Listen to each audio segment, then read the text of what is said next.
Hey folks, this is Fernando doing another video for More Survivalists. In this case, it's going to be 5 points to keep in mind when buying shoes, when choosing footwear.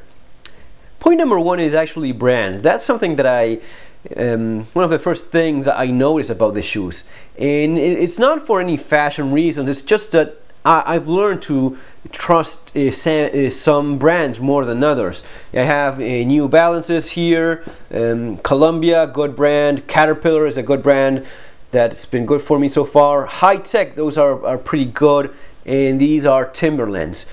The thing is that with certain brands you kind of know what you're getting, and you're not getting some of those ugly surprises with your shoes falling apart. Even though everything seems to be properly made and constructed, materials look right and such, some brands just don't put together their shoes as well as others. So that's one of the first things I notice.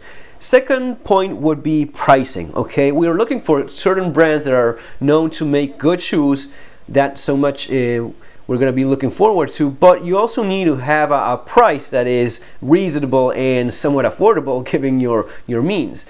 Some shoes, some brands are more expensive than others. New Balance are kind of mid-range, really not expensive unless certain models. Columbia would be a little bit more expensive of a brand. Caterpillar, some of their shoes, a bit more expensive. Timberland usually makes a little bit more expensive shoes. Asolo, Salomon, those are nice brands, but a little bit more pricey, a little bit more expensive. Hi-Tec over there, those are pretty nice shoes for the money. Maybe some of the best value in terms of what you pay for what you get. At least that's been my experience over the years. Number 3 would be actually the design and what kind of shoe we're talking about.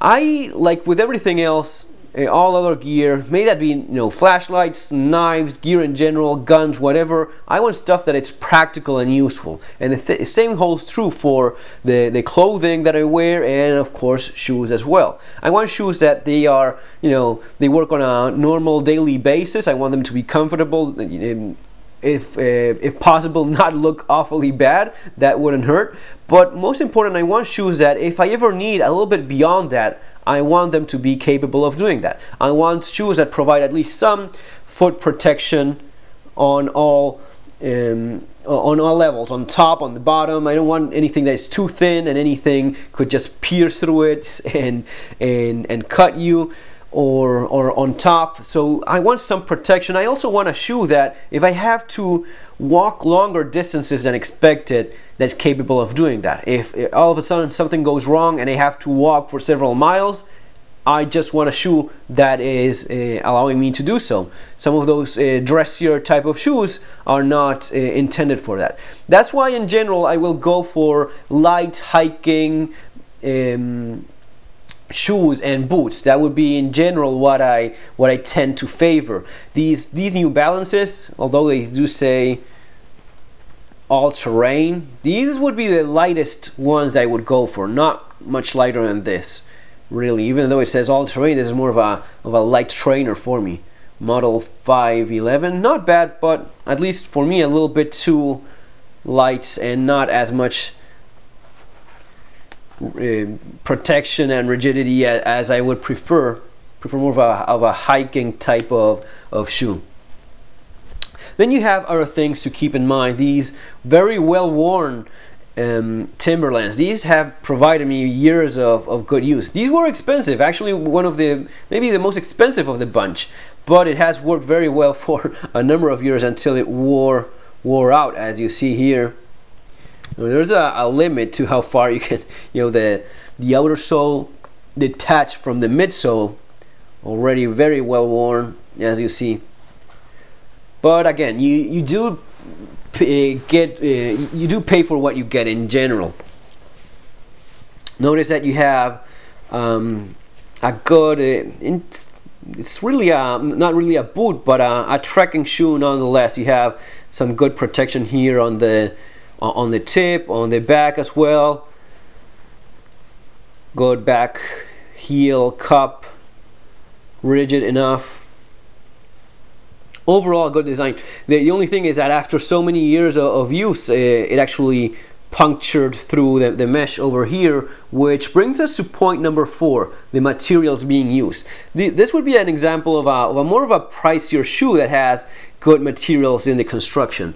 Materials in construction are, at the end of the day, the most important part of the shoe, along with the design. If the design is sound, good materials have been used, and it has been executed and put together properly, then you will most likely have good results. In general, some of the better brands that I've mentioned do achieve that quite nicely. You have Gore-Tex here being used. Gore-Tex would provide the waterproofing for the shoe. I prefer to have waterproof shoes. But it's a little bit more of a brand name. Gore-Tex is a brand name which Timberland will have to pay to put it there on display and use it in the construction of the shoe. So you have Gore-Tex laminated all over the shoe, which provides the waterproofing and at the same time makes the shoe breathable. In terms of materials for the upper construction, I prefer leather. In general, you see these days a lot of this mesh used in between, and that's, you know, that's like a good thing. It's a good thing in terms of making the shoe breathable, but you're losing a little bit of protection. Actually, here I had a hole. I think it was in the other shoe. I had a hole punching through, and that ruined the water protection. One day when it was raining, I felt water seeping in, and I knew that, you know, the shoe was already on its last legs, so was set back for garden work and that's it. But you know, you have the important components of a good shoe. You have an outer sole. In this case, it's Vibram. Again, brand name Vibram. It's from the creator of the brand, Vitali Bramani, and it's actually an Italian company which started making the better well-known outer soles for hiking and that sort of thing. But again, a brand name which is a little bit more expensive, and Timberland will have to pay for that. So that translates in the price of the shoe as well. So the outer sole, good quality. You have the midsole, which you need it to be. The idea here is that the outer sole provides the traction and grip on the different surfaces. The midsole is the one that absorbs the shock from when you're walking, jumping, or doing whatever it is that you're doing. And then finally you have the insole on the inside, which in some of the better shoes is going to be some kind of breathable design that allows your feet to perspirate better and not get all moisted and wet. Of course, that's going to be helping with the Gore-Tex material. In this particular shoe, you have this plastic rigid frame, which provides a little bit more solid construction to the shoe, and you have a pretty nice hard rubber back cup here holding your heel quite nicely, which, you know, this material extends here. This is more of a nicer type of shoe. You also have one more thing to notice, is that you have the webbing here in between.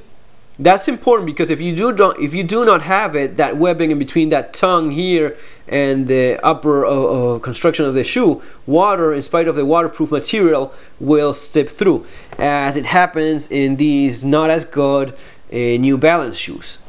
Right. In this case, as you see what happens there. You don't have that webbing, so water would get through. If it's raining, you know, you have the shoe like that,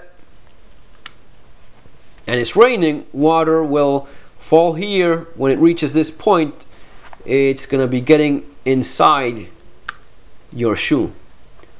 All right, and a good example, you will find it here in these Hi-Tec. You see, you do have that webbing here, which makes the shoe truly waterproof up to this point. If the shoe does not say waterproof, then there's a good chance that it's not. I mean, if it's waterproof, they're going to be advertising in one way or another. These are pretty affordable shoes. The model is 50 Peaks. I think this one is Britain Hill model. And you do have those things that we were talking about before. You have the outer sole, in this case their own material, but still a carbon rubber, which is nice enough, provides good grip. Even though it's not brand name like Vibram, you have a good material there. You have the midsole, an EVA midsole that absorbs the shock and impact.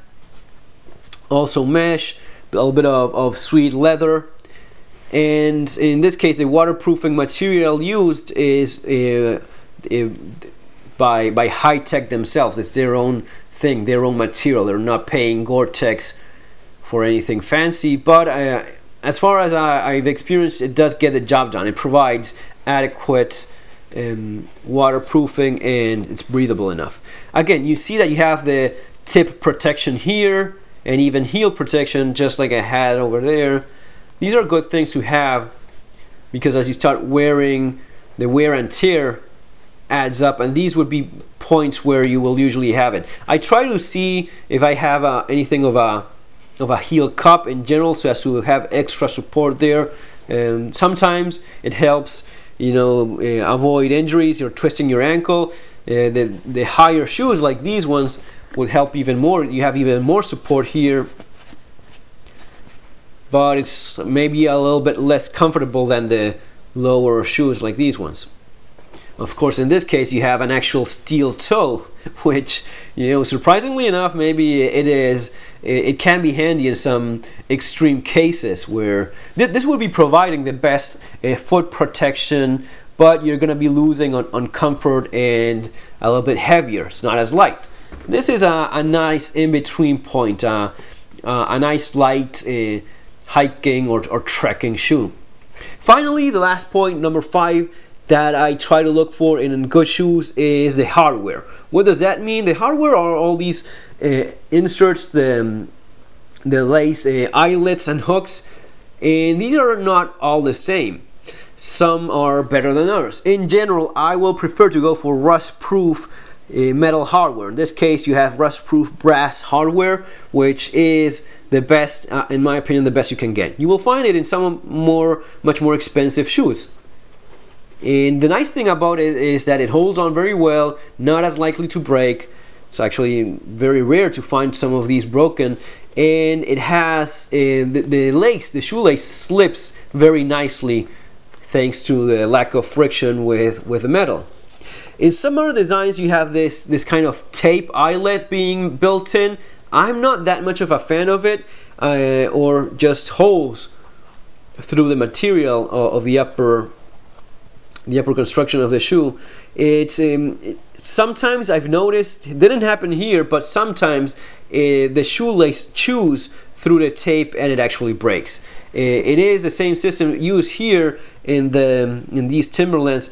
Obviously, they use good materials, as I would expect from Timberland, and you have plastic eyelets there, which do get the job done. The stitching is adequately done. One more thing, guys, the stitching. Notice you have a double layer of stitching. I try to go for at least double layer of stitching. 2 layers of stitching wherever possible. Some cases you have even 3 layers of stitching, like in these safety boots from Caterpillar. Top of the line type of construction. You have 3 layers of stitches there, well made, thick stitches. Notice the thickness of the actual thread being used as well. Good thick thread. 3 layers, 3 rows of stitches there as well. And notice the brass hardware, which I was mentioning before. These Columbia boots, again, sole, Vibram sole, brand name sole, midsole softer for absorbing the shock, a good amount of that. I think it's like EVA rubber there for absorbing the shock, leather construction, and you have that tape eyelet here, but here where you have even more tension, which is a place where it breaks more often, you have metal and 2 anchoring points, 2 rivets, which provide a good solid bonding with the upper construction of the shoe. In this case in particular, it has a specific design where you pull, and when you pull it in that direction, it locks the shoelace into place, making it easier to tie it up. These are nice. These are very nice shoes, very light as well. You don't have the steel toe. These are specifically made as light hiking boots. but you know, it's really not that different from the safety shoes. You know, these are of course heavier. You have the steel toe and such, and you have I think you have a layer there protecting from puncturing as well. Those are very nice but heavy.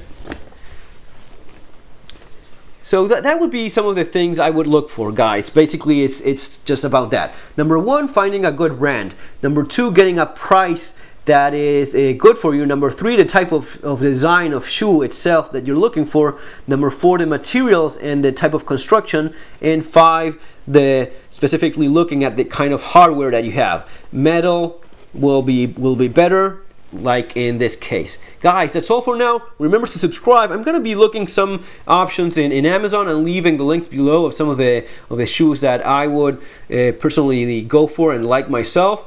A few options for you guys to consider. That's it, guys. Remember to subscribe. Take care. Have a great day. And as always, see you in our next video.